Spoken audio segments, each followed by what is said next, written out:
Katsina State has about 38 boarding schools with a huge student population. But with the protracted security situation, the fate of many of these students hang on how quickly the issue of banditry and kidnapping can be resolved. For now, the Katsina State government has directed the reopening of 4 boarding schools in the state, but residents are worried about the safety of their children. Abdulatif Yusuf reports. The abduction and subsequent release of Kankara schoolboys by bandits in December 2020 necessitated the closure of boarding schools.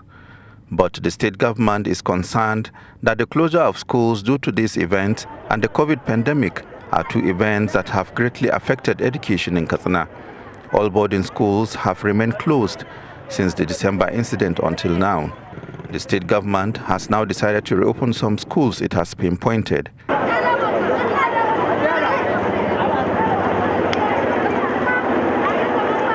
While some parents may welcome this news, some educationists are concerned most areas are still not too safe from bandits' attacks.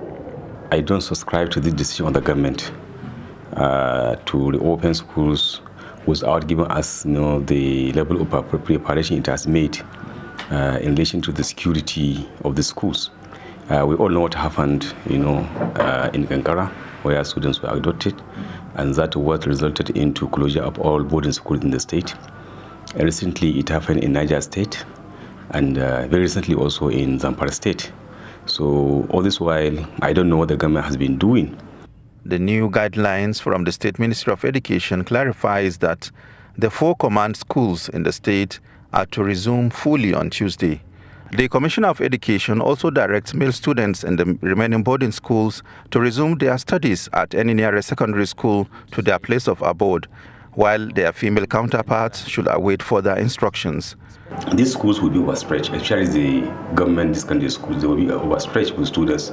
There will be no enough teachers, there will be no enough facilities, sitting facilities, resources, and so on and so forth. So if this continues, I know the quality of education will be badly affected.